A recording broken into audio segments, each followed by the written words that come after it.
If you go watch me speak, don't talk to me before I walk out on stage. So you're going into a meeting. You've got to meet with a sort of hot-headed employee of yours who constantly lets her ego get out of control and causes issues. Before you go in to talk to her, you're actually going to say to yourself, okay, number one, here, you could do almost like what we call a SMEAC brief: situation, mission, execution, command and signal, and admin and logistics, which means, what's the situation I'm going into? Okay, I've got a egotistical employee. She loses her temper. She can get emotional about things. That's the situation that I'm going into.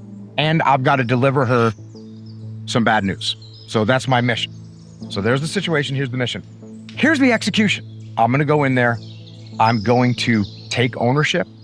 I'm going to clearly state why this is happening. And I'm going to make sure that she understands what shortfalls there were and what can be done to correct those things. So you write that stuff down. Now, next level is you go and actually role play. And you're like, hey, Dave, hey, bro, listen, I got a meeting this afternoon with Jamie, and I've got to tell her that we're pulling her off that project. And you know what she's like. Can you run through this with me a few times? Because she's probably going to get really mad that I'm giving the project to Leif. And Dave, who's, a peer of mine, trusted agent, is like, oh yeah, that's going to be a big issue. Deal with Jamie. So, and then you can role play it. You role play it a couple times, and you want Dave to give you the worst possible Jamie, and I go in and sit and go through those things. Hey, Jamie, listen, this is my fault. I actually assigned too many people this project, and we're just not going to need this many people. And because of that, I'm going to have to pull you off this project. I'm actually just going to let Leif run the whole thing. And it's not because of what you did. It's actually because of a mistake that I made. And the next project that comes along, I'm gonna give you lead on it. Okay, cool. Now Dave says back, this is ridiculous. And I say, you know what? It is kind of ridiculous. And it's ridiculous that I made this mistake. So there's one de-escalation. I just learned one de-escalation. What a great mirroring de-escalation when you reflect and diminish. When Dave, role-playing Jamie, says, this is ridiculous. And I say, this is ridiculous. I know. I can't believe that I overmanned that project. I really apologize. And I say, listen, Jamie, I actually understand why you feel that way, and I'd probably feel that way too. In fact, I kind of feel like I don't deserve to work here anymore. Oh, I just turned that into a little funny. I got a pre-planned little comedic situation to take it down a level. Okay, so there's an option, depending on the mood. So then we do this 3 or 4 or 5 times. I've written it down. I've actually rehearsed it. Now I go and execute the mission. I go in, I talk to Jamie. Of course, she flies off the handle.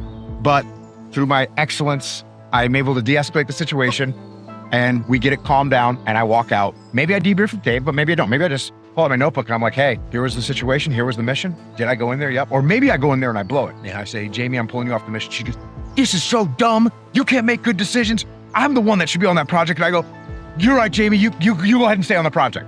And then my debrief is like, you failed here. Here's why you failed. You didn't rehearse what you were going to say if she demanded to stay on the project. And you folded. You didn't have a good comeback. Didn't have a good rebuttal. So there's your debrief. And now we learn because we know what mistakes we made. Now that's like kind of what I don't like about the example that I just gave is that it's a very particular example of a situation. But where I would really like you to do this is like, you have a meeting every day. Like you have a meeting with your team. That's a standard thing. It's not a one-off meeting. It's a daily meeting. So for you to be like, hey, listen, I'm going to get in there. I've got these 3 points to brief. I want to be simple, clear, and concise. I want to get a back brief from someone in the room. So you like make a plan before you go in there, and then you walk in there and you try and execute. And when you get done, you say, did I get that done? Was it simple, clear, and concise? Did I get a back brief from someone? Okay, I did pretty good. So write down the mission, what the execution is going to be, go do the execution, and then debrief yourself. The thing I said that I'd never said before, and you asked about things that we're talking about that are new. Here's something new, something old but new, because I never thought about it before, but it's 100% true. In a stressful situation, I'm gonna get a little bit cocky. Which is an interesting thing to think about. I was just up at doing Total Archery Challenge, this archery thing. And since I had just briefed this, I had it in my head and started the protocol of doing it. So I'd already trained, you're prepared, but you're taking a shot at 73 yards at a rabbit, little white foam rabbit that's this big. So I had in my head, part of my protocol is to get a little bit cocky walking up there. The execution phase of this, I'm gonna get a little bit cocky.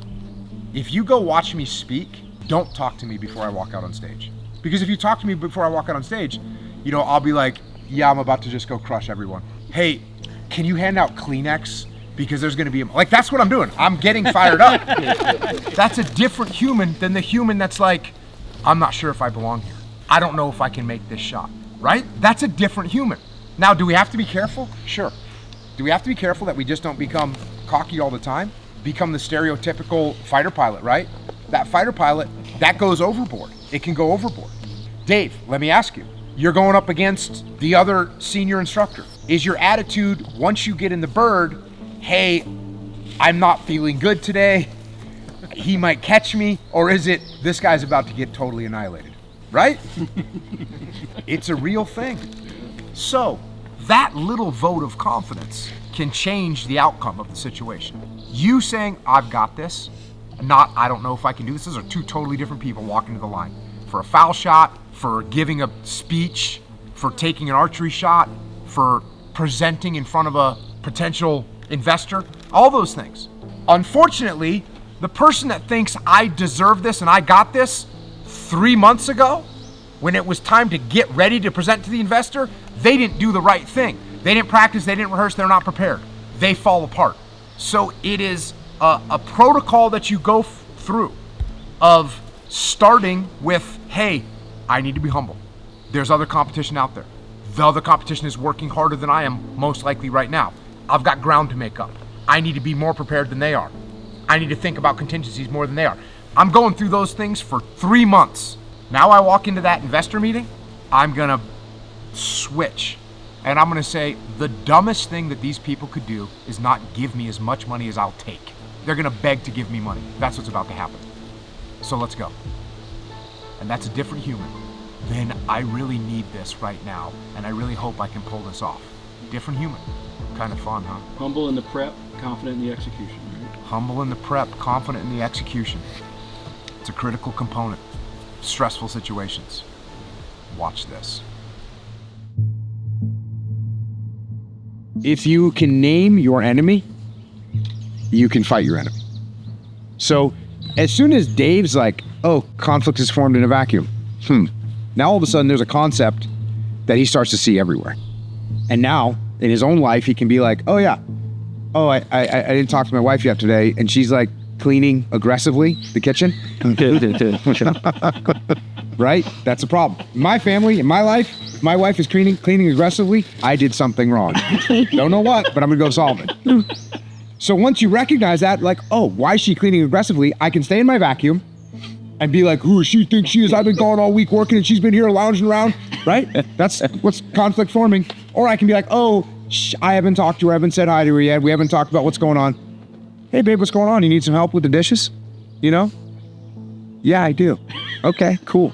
All of a sudden, let some oxygen in there. We'll get to breathe. It's a never-ending pursuit. And if you see the way broadly, you'll see it in all things. If you know the way broadly, you'll see it in all things, right? So when you start looking at like the scenarios that you go through in everyday life, whether it's something at work or whether it's a police officer that you meet or whether it's your nephew, you start to look at these things and start to see there's these principles everywhere. And like Dave talked about, if you name that thing, if you understand what it is, you know what it looks like, you know what it sounds like, then you can deal with it. It's these mysterious things that are wandering around and you haven't named them and you can't identify them. Those are the things that catch you. The punch that you don't see is the one that catch you. The one that you know the name of, the one that you've described, the one that you've discussed, the one you've written about, those are the ones that you go, oh yeah, I know what that is right there. Yep.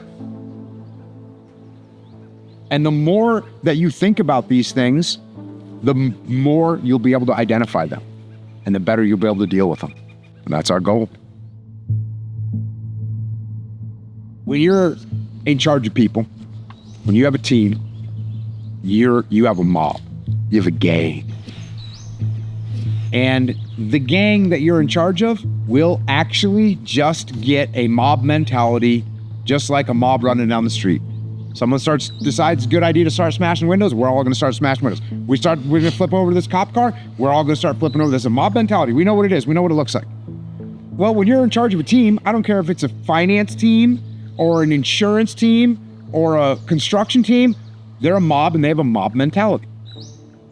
And as a leader, what we have to do is we have to make sure that we are not mentally part of that mob. We cannot be part of that mob. We have to detach from the mob. If we get the mob mentality, we're flipping over cars.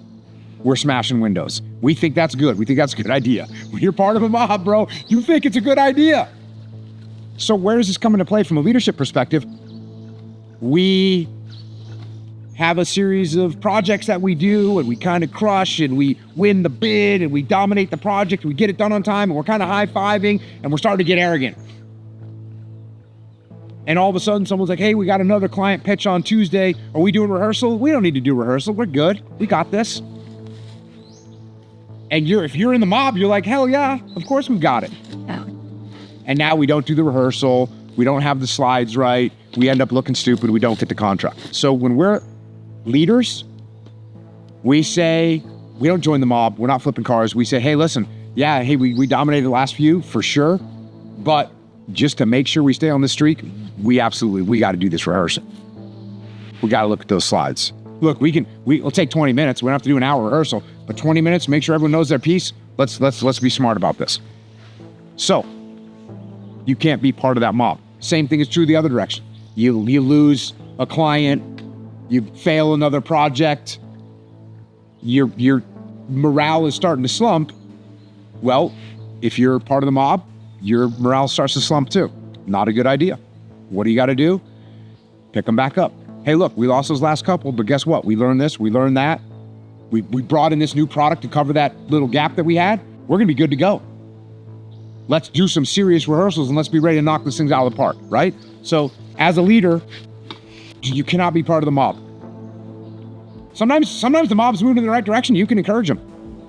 That's great. You can be like, yep, flip that car. Flip that car.